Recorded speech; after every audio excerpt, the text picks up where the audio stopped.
샬롬! 한 주간도 잘 지내셨나요? 4월이 되어서 그런지 벚꽃, 개나리꽃이 피어나고 초록 새순들이 모습을 조금씩 드러내어 봄의 기운을 물씬 느낄 수 있었는데요. 토요일 주말 잠깐이라도 가족들과 함께 나들이 한번 가보시는 건 어떨까요? 멀리 있는 곳이 아니더라도 집 근처 공원이라도 TV로부터 핸드폰으로부터 벗어나 또 구별된 방에서 가족들이 모두 나와서 함께 대화할 수 있는 시간을 가지면 너무 좋을 것 같습니다. 시간이 조금 지나긴 했습니다만 아주 재미있는 설문조사 하나가 있었는데요. 조사의 내용은 다음과 같았습니다. 어떤 부모가 되고 싶으세요? 우리 예수만교회 성도님들은 어떤 부모가 되고 싶으신가요? 결과가 상당히 흥미로웠는데요. 놀랍게도 70% 이상의 부모가 친구 같은 부모가 되고 싶다고 이야기했습니다. 이 결과의 추세를 보면 우리 부모님들은 확실히 아이와 동등한 관계를 맺고 싶어 한다는 것을 알 수 있었는데요. 자녀와 친구 같은 관계가 되기 위한 전제 조건은 무엇일까요? 아마도 서로를 존중하는 가운데 친밀하고 속 깊은 대화가 첫째일 것입니다. 여러분께서는 대화의 중심이 되는 자녀의 이야기를 잘 경청하고 계신가요? 가족 상담 전문가들의 의견에 따르면 부모님들은 그게 참 쉽지 않아요. 얘기를 듣다 보면 제가 너무 답답해서 어느새 혼을 내게 돼요 라는 부모님으로부터의 답변을 가장 많이 듣는다고 하는데요. 이 내용을 유추해 본다면 우리는 대화 속에서 내 아이의 대화를 가로막고 있다라고도 할 수 있는데요. 무엇이 도대체 우리 아이와의 대화를 가로막고 있는 것일까요? 그것은 바로 우리 부모님들이 갖고 있는 잘못된 편견, 말 잘 듣는 아이가 좋은 아이라는 편견입니다. 모든 부모들이 자기 아이만큼은 자신의 말을 잘 들을 거라고 생각하고 또 실제로 말을 잘 들을 때 그렇게 예쁘고 사랑스러울 수가 없다고 이야기들을 하십니다. 서로 부모들끼리와의 대화 속에서도 우리 애는 얼마나 착한데요. 한 번도 내 말을 거스른 적이 없어요. 라며 다른 사람 앞에서 자녀를 자랑하는 레퍼토리 중에 하나입니다. 많은 부모님들이 공부 잘하는 아이 못지않게 말 잘 듣는 아이가 되기를 간절히 바라고 계신데요.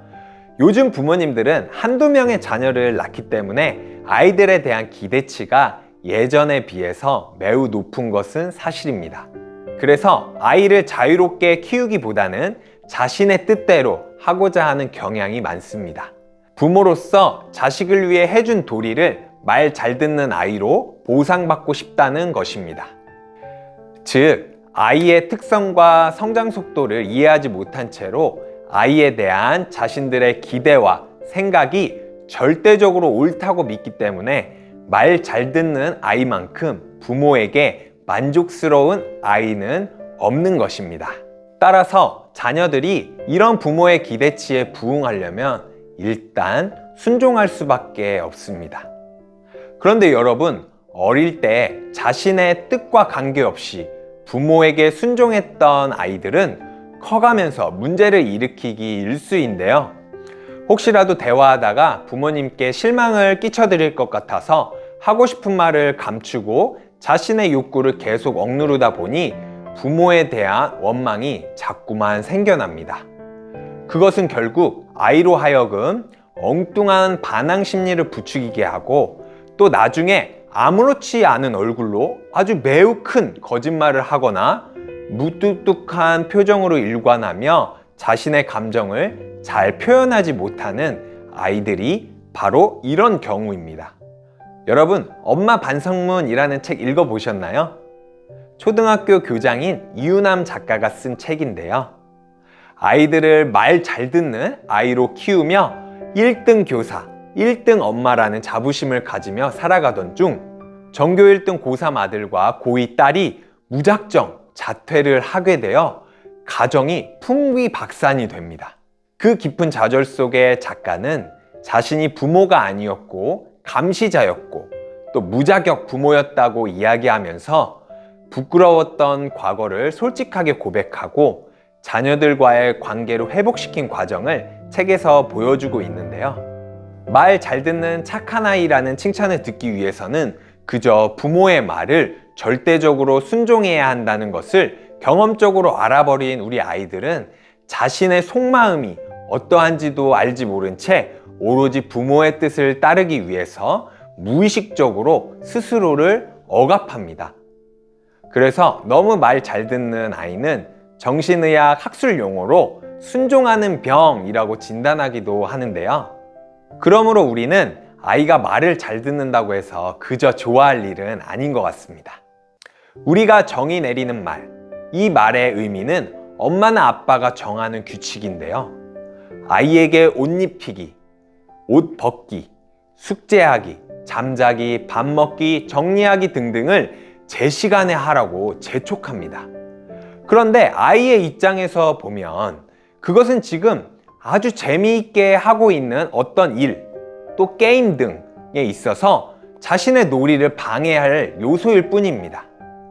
그러니 그 일을 제 시간에 스스로 할 아이가 세상에 어디 있을까요? 우리 아이들은 세상의 규칙에 반하도록 태어났습니다. 아이는 지극히 본능에 충실하기 때문에 어른들이 정해놓은 이 규칙을 알 길이 없습니다. 물론 선천적으로 혼자 알아서 숙제도 척척하고 어른들이 하는 말씀을 잘 듣는 아이들도 있겠지만 이러한 규칙을 지킨다는 것은 어른들조차 쉽지 않은 일입니다. 그런데 왜 아이한테 감당하지 못할 정도의 많은 규칙들을 이야기하고 그것을 지키길 바라고 계시는 건가요? 말 잘 듣는 아이가 위험할 수 있는 이유가 바로 여기에 있습니다. 너무 말 잘 듣는 아이는 자신의 의지와는 전혀 상관없이 부모의 뜻에 따라 착해져야만 했던 아이이기에 자유로운 생각과 행동을 하지 못하게 되고, 그러면 당연히 호기심과 창의력에 있어서 문제가 될 수 있습니다. 그뿐만이 아니라 타인의 뜻을 따르는 데만 익숙했던 아이이기 때문에 자기 주관이 뚜렷하지 않고 또 일에 대한 판단력과 처리하는 능력이 현저히 떨어지게 됩니다. 또한 실패와 잘못을 지나치게 두려워해서 매사에 소극적으로 행동하는 경향을 보이는데요. 가장 심각한 문제는 그 아이들이 자기 인생의 주인이 되지 못한다는 것에 있습니다.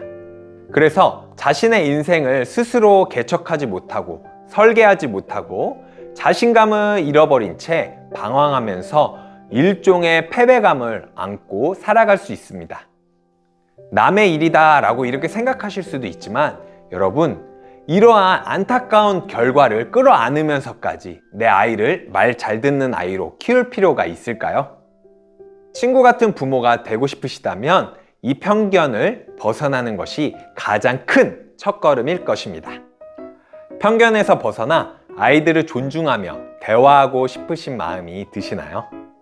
그 마음이 생기신다면 이제 저는 성도님들께 건강한 대화를 위한 80대 20 법칙을 소개해 드리고자 합니다. 부모가 아이와 나누는 대화는 두 가지로 나누어지는데요. 이해하는 대화와 가치를 전하는 대화입니다.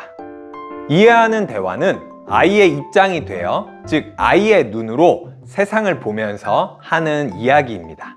아이가 놀지도 못하고 공부해야 되는 게 너무 짜증나 라고 했을 때 학교에서 오자마자 공부도 해야 하니 정말 짜증나겠다 라고 말해주는 게 바로 이해하는 대화입니다.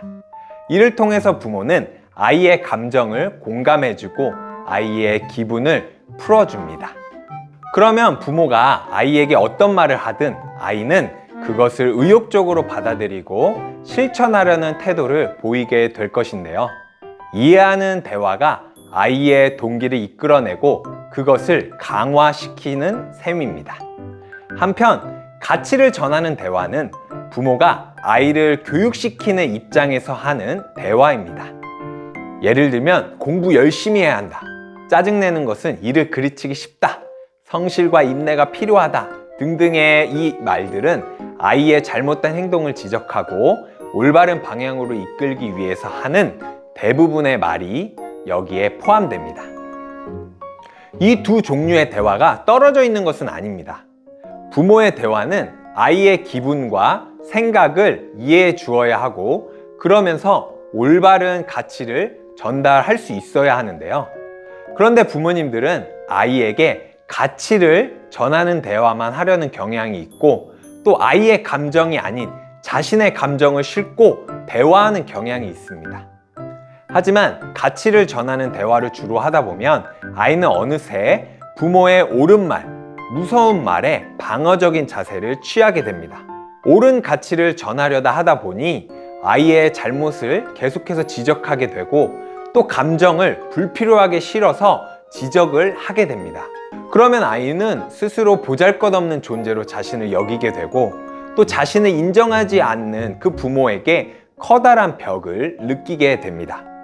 그래서 아이와 대화하실 때에는 이해하는 대화와 가치를 전하는 대화, 80대 20 법칙을 지키는 것이 매우 중요합니다. 저는 이 대화법을 알고 나서 아이들과 대화를 할 때 이렇게 손가락을 쫙 펴서 접으면서 이 대화의 법칙을 유지하고 있는데요. 접으면서 공감하고, 접으면서 공감하고, 그렇게 4번을 공감한 후에 또 아이에게 가치를 전하는 말을 하는데 참 이게 쉽진 않습니다.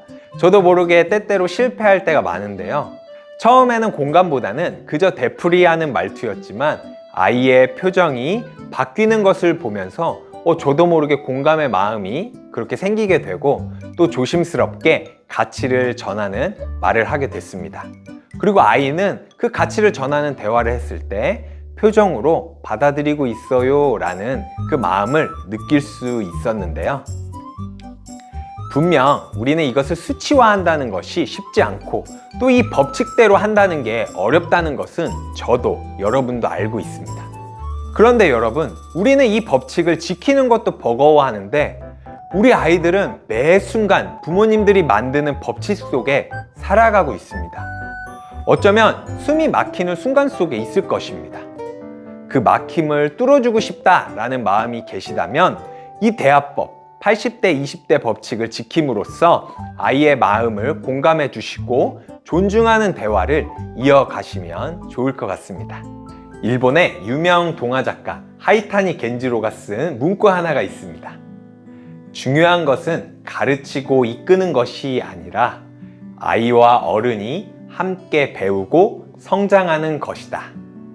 아이를 낳고 성인이 될 때까지 키우는 것은 매 순간 고민과 결단의 연속입니다. 어릴 때는 젖은 언제 떼나, 밥은 무얼 먹나 등등 보살핌에 대한 고민이 주를 이룹니다. 또 그렇게 시간이 지나 조금 자라서 아이가 초등학교에 들어갈 무렵이면 아이에게 좋은 습관을 길러주는 게 고민이고, 친구 관계를 잘 맺는 것, 또 공부도 남들과 뒤처지지 않게 시키는 것도 고민입니다. 그러면서 자신감도 잃지 않도록 도와주는 것도 필요합니다. 아이의 미숙함을 참아내는 인내와 따뜻한 지도가 매우 중요한 시기인데요. 그러나 사춘기가 되면 부모는 아이 곁에서 물러날 줄도 알아야 합니다. 거리를 두고 아이의 성장을 지켜보셔야 합니다. 그래야 아이가 둥지를 박차고 날아오를 수 있기 때문입니다. 이처럼 현명한 부모는 아이가 자라남에 따라 자신의 역할이 달라지는 것을 잘 알고 있습니다.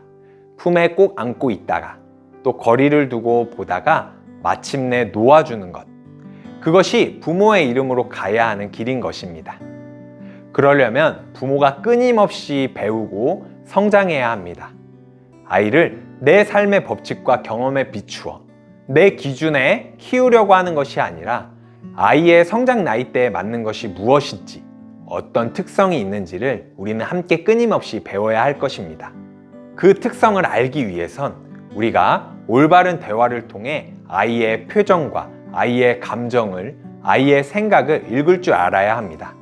아이로부터 시작되어야 대화는 가능한 것입니다. 내 아이를 아는 첫걸음, 말 잘 듣는 아이로 만들어야 된다는 편견에서 벗어던지고 80대 20의 법칙, 이해하는 대화와 가치를 전하는 대화법을 통해서 아이에게 충분히 내 마음을 전하고 아이의 마음을 공감하고 품어줄 수 있는 우리 예소망 부모님들이 되기를 간절히 소망합니다. 그럼 2과 강의를 마치겠습니다. 감사합니다.